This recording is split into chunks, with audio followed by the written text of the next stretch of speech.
Hello नमस्कार बच्चों, आप सभी का मिशन लवसना के इस प्लेटफॉर्म पे स्वागत है।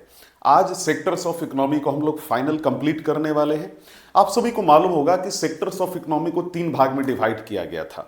एक भाग था on the basis of activity nature, जिसमें 5 सेक्टर प्राइमरी सेकेंडरी वगैरह हम लोगों ने डिस्कस किया था। एक दूसरा आपका जो है पार्ट था, यानी टाइप था सेक्टर्स ऑफ इकोनॉमी का, जो कि डिवाइड जो कि हम लोग क्लैरिफाई करते थे on the basis of work condition, जिसमें organise and unorganise sector basically आता था। एक होता था on the basis of asset creativity, जिसमें पब्लिक सेक्टर और प्राइवेट सेक्टर आता था। आज उन्हीं सभी बिंदुओं को डिस्कस करेंगे। देखिए, ऑन द बेसिस ऑफ जो वर्क कंडीशन है, जिसमें बेसिकली हम लोगों ने बात की ऑर्गेनाइज्ड और अनऑर्गेनाइज्ड की बात की थी, आज उसको बढ़िया से हम लोग जो है समझने का प्रयास करेंगे। देखिए, on the basis of work condition की जब हम बात करते हैं, ऑन द बेसिस है ना, बेसिस ऑफ वर्क कंडीशन, ठीक है ना, वर्क कंडीशन। अगर आपको ये वीडियो काफी स्लो लग रहा है तो आप इसको है ना, आप भगा कर भी देख सकते हैं 1.5 या फिर 2 के स्पीड में। तो एक तो है ऑर्गेनाइज्ड सेक्टर, ठीक है, ऑर्गेनाइज्ड सेक्टर, और दूसरा है अनऑर्गेनाइज्ड सेक्टर। तो on the basis of work condition sectors of economy को 2 भाग में डिवाइड किया जाता है ना, ऑर्गेनाइज्ड और अनऑर्गेनाइज्ड सेक्टर। जब हम ऑर्गेनाइज्ड सेक्टर की बात करते हैं तो इस सेक्टर में जो एम्प्लॉयमेंट होता है, जो किसी भी व्यक्ति की जो रोजगार होती है वो फिक्स होती है, रेगुलर होती है ना। एम्प्लॉयज को एश्योर्ड वर्क मिलते रहता है सालों भर, है ना, उनकी सामाजिक सुरक्षा होती है, उनकी जॉब सिक्योरिटी होती है ना। आप इस सेक्टर को ऐसे भी डिफाइन कर सकते हो कि ऐसी नौकरी, ऐसी कंपनी जो कि गवर्नमेंट से रजिस्टर्ड है, जो बहुत सारे कानून के अनुसार चलती है, ऐसी कंपनी में काम करने वाले लोगों को कहा जाता है कि जो कंपनी इस तरीके से गवर्नमेंट के साथ रजिस्टर्ड है, ऐसी कंपनी में काम करने वाले लोगों को कहा जाता है कि वो जो पर्टिकुलर व्यक्ति हो अनऑर्गेनाइज सेक्टर में काम कर रहा है। जैसे स्कूल्स हो गया, हॉस्पिटल्स हो गया, उसको ऑर्गेनाइज्ड सेक्टर में काम किया जाता है, ऑर्गेनाइज सेक्टर में काउंट किया जाता है। जो भी वर्कर्स ऑर्गेनाइज सेक्टर में काम करते हैं वो एम्प्लॉयमेंट की जो सिक्योरिटी है, यानी जॉब सिक्योरिटी, उसको एंजॉय करते हैं। उनकी नौकरी जो है रेगुलर रहती है ना, and they are expected to work only with a fixed number of hours, कि भाई आप 10 बजे जा रहे हैं या सुबह 7 बजे जा रहे हैं, एक फिक्स टाइम पर आप लौट आएंगे, है ना। So if they work more, अगर वो ज़्यादा काम करेंगे, मान लीजिए उनका 8 घंटे का ड्यूटी है और वो ज़्यादा काम करेंगे, तो उसके लिए उनको एक्स्ट्रा पेड करना पड़ेगा एम्प्लॉयर को। मान लो एक व्यक्ति 10 से 3 उसकी स्कूल है, लेकिन 3 से ज़्यादा वो काम कर रहा है या हॉस्पिटल में काम कर रहा है, तो जो मालिक है, जो हेड है उस हॉस्पिटल के या स्कूल का, उसको ओवर टाइम के लिए उसको पेड भी करेगा एक्स्ट्रा। ये होता है एट्रीब्यूट्स ऑर्गेनाइज्ड सेक्टर का, है ना, यानी जो संगठित क्षेत्र है, जिसको हिंदी में संगठित क्षेत्र कहा जाता है, उसका ये मतलब होता है। तो अभी हम लोगों ने देखा कि ऑर्गेनाइज्ड सेक्टर क्या है। अभी हम लोग समझेंगे कि ये अनऑर्गेनाइज्ड सेक्टर क्या है। ध्यान से समझिएगा, बस इसके जस्ट अपोजिट कर दीजिए। जो बातें मैंने आपको ऑर्गेनाइज्ड सेक्टर में बताई, उसका वाइस वर्सा आप अनऑर्गेनाइज सेक्टर में कर दीजिए, है ना। तो अनऑर्गेनाइज सेक्टर बेसिकली एक प्रकार से होम बेस्ड वर्कर होता है, होम बेस्ड वर्क होता है। वैसे व्यक्ति जो घर पे बैठ के काम कर रहे हैं, जो सेल्फ एम्प्लॉयड हैं या जो वेज वर्कर हैं, जो वेज पे काम करते हैं, है ना, इन लोगों को बेसिकली अनऑर्गेनाइज सेक्टर में गिना जाता है। आप ऐसे समझिए कि वैसे लोग जो ऑर्गेनाइज सेक्टर में काम नहीं कर रहे, वो सारे लोग अनऑर्गेनाइज सेक्टर में बेसिकली काम करते हैं, है ना। इसलिए भारत सरकार ने 2008 में कानून लाया था, सोशल सिक्योरिटी एक्ट। क्या लाया था?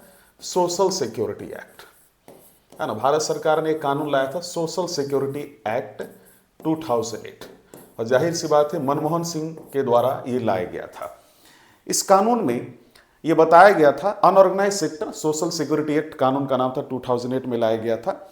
उस पर्टिकुलर कानून के शेड्यूल 2 में, ध्यान से सुनेंगे मेरी बात को आप, शेड्यूल 2 में, किसमें? शेड्यूल 2 में एक बड़ी इंपॉर्टेंट बात की गई। कहा गया कि वैसा व्यक्ति जो ऑर्गेनाइज सेक्टर में काम नहीं कर रहा है, उसके लिए, यानी जो अनऑर्गेनाइज सेक्टर में है, उसके लिए भारत सरकार उस व्यक्ति को अपलिफ्ट करने के लिए, यानी अनऑर्गेनाइज सेक्टर में काम कर रहे लोगों को अपलिफ्ट करने के लिए भारत सरकार समय समय पे वेलफेयर स्कीम्स लॉन्च करती रहेगी, ताकि इनका कल्याण हो, यानी इनका वेलफेयर हो। इस सेक्टर में काम करने वाले लोग जो होते हैं वो ज़्यादातर वेज पेड लेबरर्स होते हैं। फॉर एग्जाम्पल मैं आपको उदाहरण देता हूँ। मान लो आपने देखा होगा किसान हो गए, है ना, इसके बाद आपने देखा होगा बहुत सारे जो स्ट्रीट वेंडर्स हो गए, है ना, या जो सब्जी बेचने वाले लोग हैं, या वैसे लोग जिनका हाथ में सालों भर नौकरी नहीं है ना, कुछ दिन काम किए फिर बेचारे बैठे हुए हैं, है ना, तो ऐसे लोगों को अनऑर्गेनाइज सेक्टर के लोग माना जाता है ना। इंडिया में आप देखोगे मोस्टली ऐसे ही लोग हैं। इंडिया में अधिकतर वैसे लोगों की संख्या, वैसे डेमोग्राफिक डिविडेंड्स है इंडिया में, जो 15 से 59 वर्ष के आयु के जो लोग होते हैं, इन्हें डेमोग्राफिक डिविडेंड्स कहा जाता है। डेमोग्राफिक डिविडेंड्स यानी जो वर्किंग पॉपुलेशन है इंडिया में, अधिकतर वही है जो अनऑर्गेनाइज सेक्टर में काम करता है। तो आप समझ गए होंगे, अनऑर्गेनाइज सेक्टर मतलब जस्ट ऑर्गेनाइज सेक्टर का अपोजिट।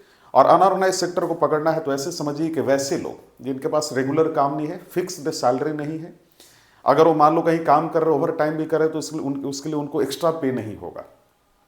तो बस वही चीजें ऑर्गेनाइज सेक्टर के जस्ट अपोजिट कर लीजिएगा, आपको वही सारी चीजें आपको मालूम चल जाएगी कि ये सारी चीजें हैं।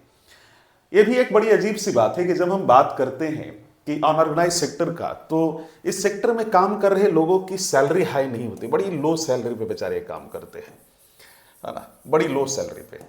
सो if you are living in Delhi, Patna and any other city of India like Pune and Mumbai, आप पाएंगे कि अधिकतर ऐसे ही लोग हैं जो अनऑर्गेनाइज सेक्टर में काम कर रहे हैं। तो ये तो हमने देखा। इसी प्रकार सेक्टर्स ऑफ इकोनॉमी का जो तीसरा पार्ट है, जिसमें ऑन द बेसिस ऑफ, है ना, on the basis of asset creation के आधार पर सेक्टर ऑफ इकोनॉमी को डिवाइड किया गया है ना। एसेट क्रिएशन के आधार पर सेक्टर ऑफ इकोनॉमी को डिवाइड किया गया, जिसमें पहला आता है पब्लिक सेक्टर और प्राइवेट सेक्टर। पब्लिक सेक्टर मतलब वैसी कंपनियां या वैसे क्षेत्र जो सरकार से जुड़ी हुई हैं। प्राइवेट सेक्टर मतलब वैसी कंपनी या वैसी क्षेत्र जो सरकार से नहीं जुड़ी है, हम और आप जैसे आम व्यक्तियों से यानी प्राइवेट लोगों से जुड़ी है। आप समझ पा रहे होंगे। इस सेक्टर में अधिकतर वैसी कंपनियां आती हैं जो सरकार से रिलेटेड, जैसा कि मैंने कहा, और इस सेक्टर में आने वाली कंपनियों का सिर्फ प्रॉफिट अर्न करना गोल नहीं होता, बल्कि इसका और भी गोल होता है कि सरकार जो है इससे ज़्यादा पैसा कमाए, है ना, वो पैसा जो सरकार के पास आए, जो सरकार का खजाना है, फिस्कल है, एक्सचेकर है ना, उसमें सरकार रखे और जाहिर सी बात है समय पड़ने पर देश का विकास करे, है ना।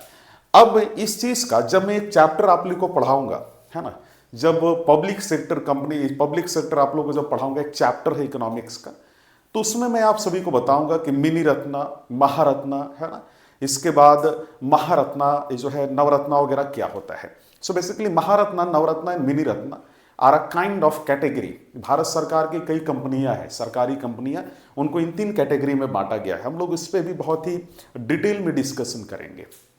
तो अभी हम लोगों ने देखा कि पब्लिक सेक्टर क्या होता है, प्राइवेट सेक्टर क्या होता है ना। तो इन सभी चीजों पे हम लोग डिस्कशन करेंगे, आगे बढ़ेंगे, है ना। इसके बाद हमारा जो आता है प्राइवेट सेक्टर, उसको भी मैंने डिस्कस कर दिया, ठीक है ना। चलिए, तो एक बात हुई, है ना। लेकिन कई बार क्या होता है, उसके बारे में मैं डिटेल में डिस्कशन करूंगा। PPP, public private partnership, basically एक ऐसा चीज है जब भारत सरकार को कोई प्रोजेक्ट बनाना, मान लो रोड वगैरह या हॉस्पिटल वगैरह या देश का विकास करना हो, तो भारत सरकार या सरकार किसी प्राइवेट कंपनी के साथ मिलकर जब पार्टनरशिप में वैसे प्रोजेक्ट पे काम करे, तो हम कहते हैं कि भारत सरकार पीपीपी मॉडल पे काम कर रही है, या राज्य सरकार पीपीपी मॉडल पे काम कर रही है, public private partnership.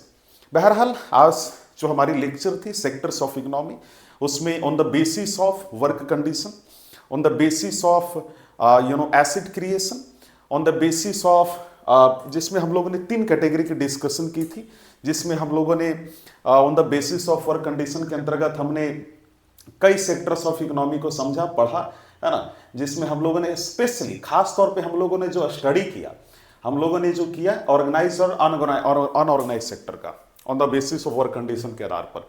On the basis of asset ownership में हम लोग ये देखा कि भैया पब्लिक सेक्टर और प्राइवेट सेक्टर होता है सेक्टर ऑफ इकोनॉमी का। और जो मोस्ट इंपॉर्टेंट जो हम लोगों ने डिस्कशन किया, on the basis of activity nature, primary, secondary, tertiary, quaternary and quinary sector. तो इन सभी सेक्टर्स को हम लोगों ने आज डिकोड कर लिया। आज के लिए इतना ही। अगला जो हमारा लेक्चर होगा वो फिस्कल पॉलिसी से रिलेटेड होगा। बने रहिएगा आप सभी। धन्यवाद।